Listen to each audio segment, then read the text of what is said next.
Minimalism.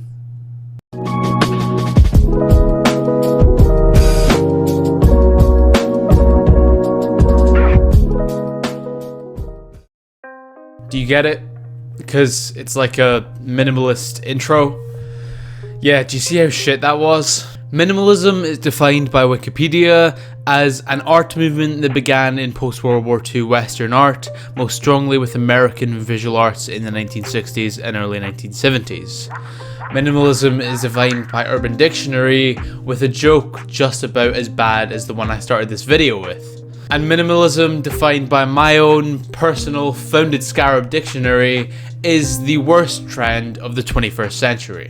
But before I explain why, I just want to give a massive thanks to Walshy for the shout out on his recent video, and a massive thanks to all the people that came over and hit subscribe. If you are new here, or if you do enjoy this video, it'd really help me out if you could hit like and hit subscribe with the notification bell on, because YouTube doesn't like showing my videos. So, why is minimalism such a tragedy to Western culture?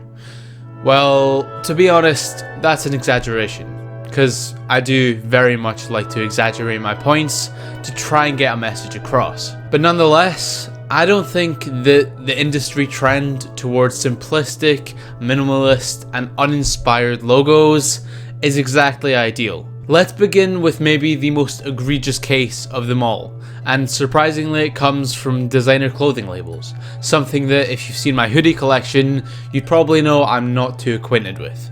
That being said though, it's been an agonizing transition over the past few years, as brands have gone from the formerly unique stylized written logos of these labels to near identical block lettering, the same sans serif block color font that any 5-year-old could create in Word. Now don't get me wrong, this style isn't inherently awful, but when it's copied over and over across every single brand, it just gets exhausting. And the place where this really strikes my heart is in the NBA. The 90s truly were a revolutionary time for fashion, and this carried over to the National Basketball Association. Countless new inspired and creative uniforms spawned during this urban renaissance. Whether it be the gorgeous pinstripes of the Magic and Bulls, to the flashy colours of the Pistons and Grizzlies, to the generally beautiful designs of the Raptors, Jazz and Hawks. And, well, 25 years later, the NBA looks like this.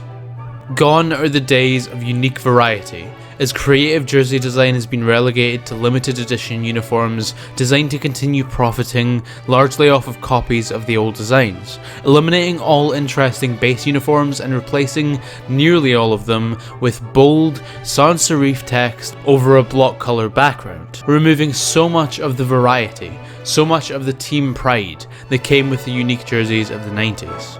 Speaking of the NBA, this curse also carried over to team logo designs, as creative 3-dimensional designs were time and time again replaced with a simple 2-tone circle, or in the case of the Clippers, yet again some bold text.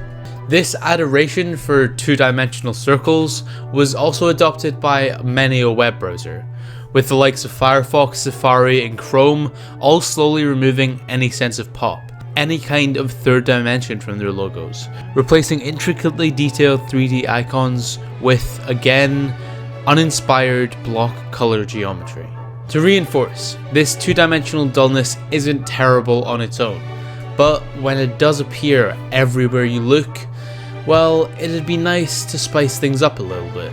And whilst I'm here, I might as well mention Starbucks, who for whatever reason decided to embrace looking like a faceless corporation instead of keeping the kind of localized coffee house aesthetic that they had with prior logos. And of course, since this is apparently an Assassin's Creed channel now, I'd be selling you all short if I didn't mention Ubisoft, who went from an interesting stylized 80s company to a bland 90s corporation to a somewhat memorable logo, until finally deciding to just give up and literally making the outline of a circle their logo, probably to represent how intensely shallow and corporate their games have become.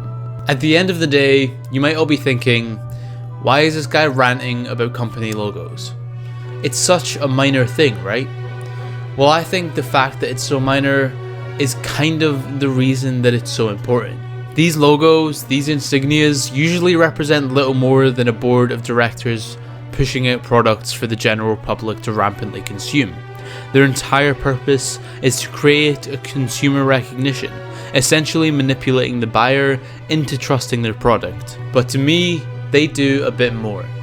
Sure, seeing the opening card of a Ubisoft game or opening Chrome is 2 seconds out your day. But when every single logo gives the exact same hollow, two-dimensional, soulless corporate image, those few seconds add up, becoming minutes, becoming hours, of being reminded that at the end of the day, you're living in a dystopian consumerist hellhole, created to force products into your mind until you shell out your hard-earned money for that coffee, for that NBA ticket, or to activate Windows, which I'll never fucking do. Microsoft, can you please stop telling me to activate fucking Windows?